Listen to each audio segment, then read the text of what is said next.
जुद्दीन मंसूरी साहब हैं, इनकी गद्दे की दुकान थी। इन्होंने लोगों को बचाने के लिए अपने दुकान का सारा गद्दा बाहर निकाल दिया।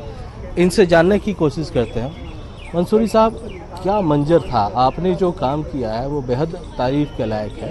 मंजर बहुत भयानक था। लोग चीख रहे थे, चिल्ला रहे थे। हमने सारे गद्दे निकाल के बाहर डाल दिए सड़क पे, उन पर कूदे लोग। 7 से 8 लोग कूदे हैं उसमें। अच्छा। उनकी सबकी जान बच गई। और उसके बाद में बहुत तगड़ी आग लगी, फायर ब्रिगेड आ गई, उसने बुझाया। फिर कैजुअलिटी के लिए हमने अपना कपड़ा दिया, बेड शीटें दी, रजाइयाँ दी, चादरें दी, वो सब हमने जो भी था सारा दुकान का सामान दे दिया हमने उनको। हमने कोई समय ये नहीं देखा ये कौन है कौन नहीं है। हमने देखा ये हमारा भाई है, हमारा इंसानियत का फ़र्ज़ है इसकी मदद करना। जो लोग कूद रहे थे उसमें महिला और बच्चे, पुरुष सभी थे उसमें?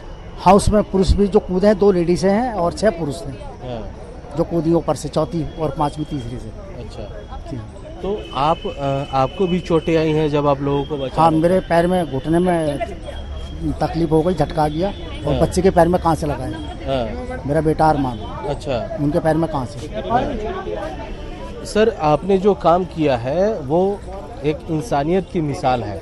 और मैं ये नहीं कहूँगा कि आपके दुकान का जो सामान है वो नुकसान हुआ है, उसका ऐसा इस्तेमाल हुआ है जिससे लोगों की जिंदगियां बची हैं। हाँ, जिंदगी बची है। तो आपको अब कितने की लगभग की लागत की आपकी दुकान की सामान आपके दुकान में? लगभग 1.5 से 2 लाख का नुकसान है जी मेरा। ये हमने बचाए, जैसे आग लगी हम यहीं पर थे उस टाइम पे। हमने 8 आदमी बचाए। हमारी सामान दुकान में सामान था, रजाई गद्दे का, वो हमने सारी फैला दी सड़क पे।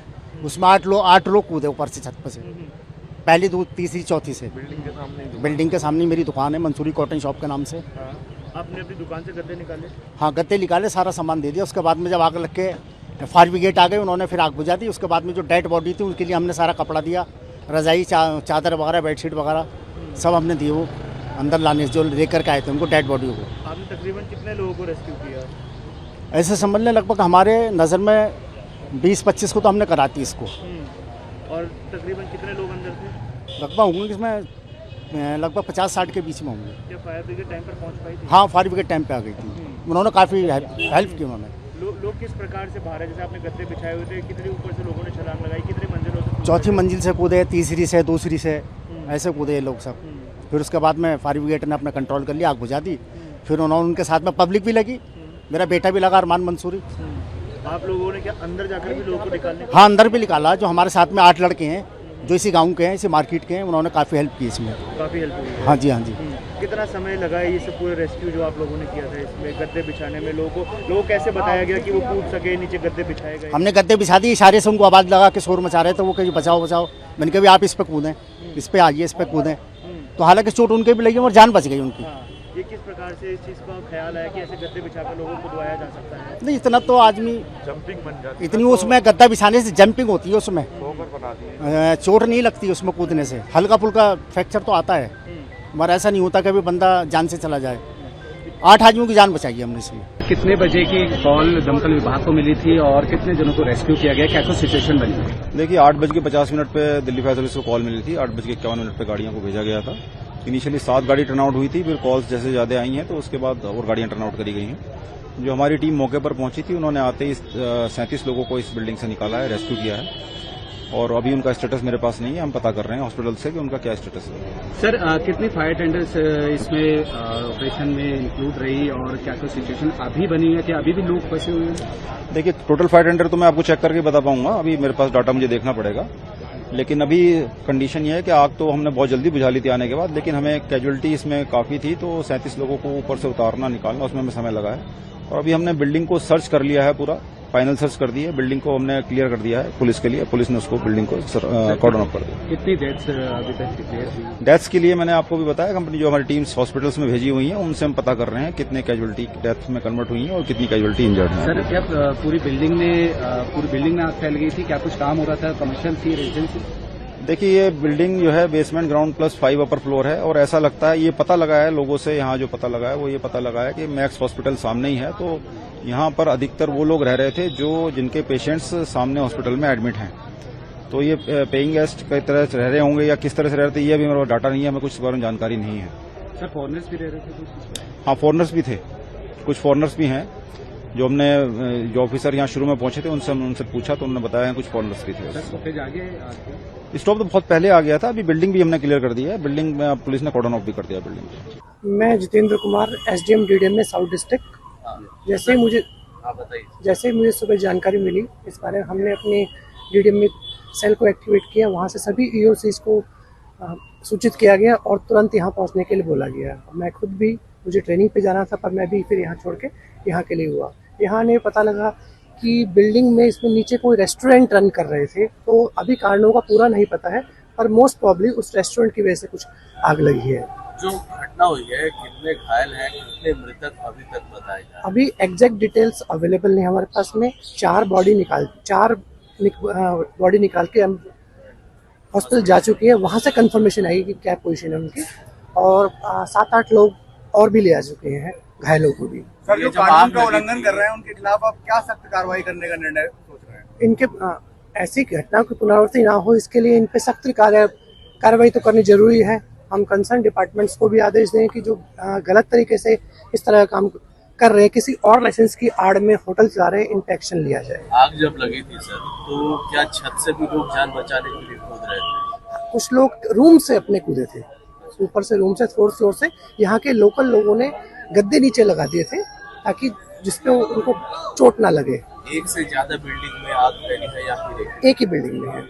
टाइम पर बीएसईएस ने बिजली कट कर दी, इसकी वजह से ये हादसा थोड़ा कंट्रोल में आ गया। दुखद है बट फिर भी थोड़ा कंट्रोल में रहा। सर, आप अपने क्षेत्र में कोई रूटीन विजिलेंस नहीं करते हैं तो आपको पता चल सके कि इस तरह से हमारे क्षेत्र में कितने इलीगल ऑलरेडी चल रहे हैं? या हादसे के बाद ही मैंने अभी एमसीडी को बोला है कि यहाँ पे किस तरह कैसे कितने लाइसेंस दिए हुए आपने उनका दे, ताकि उनकी एक रूटीन चेकिंग करवाई जा सके। और आगे हम संबंधित विभागों को भी निर्देश देंगे कि इस तरह के रूटीन कार्रवाई अपनी करते रहें वो। ठीक है। ये जो घटना हुई है दुखद है, और घटना की जानकारी देखिए बहुत ही दुखद है। ये सुबह लगभग 9 बजे की आसपास की बात है। जैसे ही हमको सूचना मिली कि यहाँ पर आग लगी है, हमारे ये कार्यकर्ता हाजी कल्लू हैं, उन्होंने हमको बताया।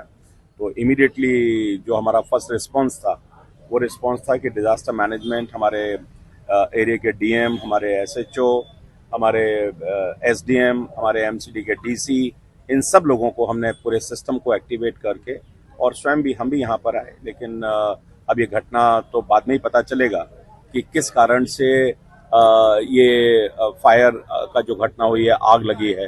कारणों के बारे में तो मैं नहीं कह सकता हूँ, लेकिन बहुत दुखद है। कुछ कैजुअलिटीज भी हैं और कुछ लोग जो यहाँ के स्थानीय लोगों ने भी बहुत मदद की है। हमने कार्यकर्ताओं को कहा था कि गद्दे वगैरह डाल दीजिए, उन्होंने डाला। ऊपर से लोग भी कुछ जंप किए हैं, तो कुछ लोग 8-10 लोग अभी इंजर्ड हैं, हॉस्पिटल में हैं।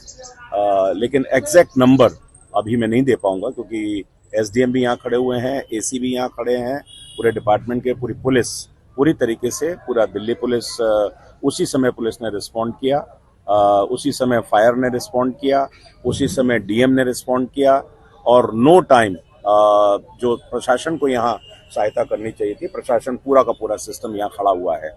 लेकिन बहुत ही दुखद है जिस तरह से यहाँ होटल बने हुए हैं, और ख़ास करके सामने मैक्स हॉस्पिटल है, तो बाहर से जो लोग इलाज के लिए आते हैं यहाँ पर, कुछ जो इन्होंने बताया कि बीएनबी बना हुआ है, इस तरह के परमिशंस यहाँ लोगों ने कुछ ली हैं। तो अभी बाकी जानकारी डिटेल आपको बाद में पता चलेगी। प्रशासन के लोगों से हम पूरी डिटेल ले रहे हैं, और भविष्य में इस तरह से कोई घटनाएं ना हो, उस पर भी क्या हम विचार कर सकते हैं, इसके बारे में भी बात करें। ये आप मानेंगे ये इलीगल चीज है और बीते कई सालों से चल रही है, इस पर कार्रवाई की जरूरत है? देखिए बिल्कुल सख्त कार्रवाई होनी ही चाहिए। जो किसी एक लाइसेंस के नाम पर, मान लीजिए एयरबीएनबी या बीएनबी का लाइसेंस आपने ब्रेड एंड ब्रेकफास्ट का लिया है, अब उसकी आड़ में अगर आप पूरा होटल चला रहे हैं, तो निश्चित रूप से उन पर सख्त से सख्त कार्रवाई होनी ही चाहिए। तंग गलियां हैं, छोटी जगह हैं, यहाँ पर सभी तरह की सुरक्षा के जो मानक हैं, फायर सेफ्टी के जो जरूरी इंतजाम हैं, वो अगर नहीं है तो उस हिसाब से किसी को भी लाइसेंस देना नहीं चाहिए। और निश्चित रूप से मैं अधिकारी, मुख्यमंत्री जी ने से मेरी अभी कई बार बात हो चुकी है। मुख्यमंत्री जी की उससे सभी पूरा प्रशासन यहाँ पर लगा हुआ है, और हम सारी परिस्थिति का संज्ञान ले रहे हैं, और जो हम कार्यकर्ता जो बहस कर सकते हैं हम उसके लिए करेंगे। वहाँ क्यों सुन रहे हैं कि ये लोग विदेशी मेहमान थे, यहाँ पे इलाज कराने आए थे? देखिए, ये मुझे अभी जानकारी नहीं है, लेकिन ये जरूर है कि यहाँ पूरे बाहर से लोग आते हैं, अलग अलग देशों से भी लोग आते हैं। तो कौन थे उसकी जानकारी तो जब तक एक सूची हॉस्पिटल से या यहाँ से नहीं मिलेगी तब तक उसके बारे में मैं कह नहीं सकता हूँ। लेकिन हो सकता है कुछ लोग, हमको भी अभी दिखाई दिया कि कुछ लोग अभी 3rd फ्लोर पर खड़े भी हुए हैं। लेकिन मैं फायर डिपार्टमेंट को जरूर ये कहना चाहूँगा, उनकी तत्परता को, और खास करके डिजास्टर मैनेजमेंट और डीएम को। मेरे पास कॉल है, जिस समय मैंने उनको कॉल किया 8:51 पर पीसीआर की कॉल है। 9 बजे से ही यहाँ के डीएम ने, यहाँ के एसडीएम ने, यहाँ की पुलिस ने, यहाँ के फायर ने within no time, and specially BSES, अगर बीएसईएस ने ये डिस्कनेक्शन नहीं किया होता तो शायद ये डिजास्टर और बड़ा हो जाता। स्थानीय लोगों ने भी जिस तरीके से यहाँ गद्दे वगैरह बिछा करके जो लोग जो सहायता कर सकते हैं वो बहुत ही दुखद है। लेकिन आगे इस तरह की घटनाएं ना हो, इसके बारे में प्रशासन को निश्चित रूप से कड़ी से कड़ी कार्रवाई, कड़ी से कड़े नॉर्म्स, उसके लिए बिल्कुल लापरवाही करने की आवश्यकता नहीं है, जिससे लोगों की जिंदगी किसी भी तरीके से खतरे में जाए।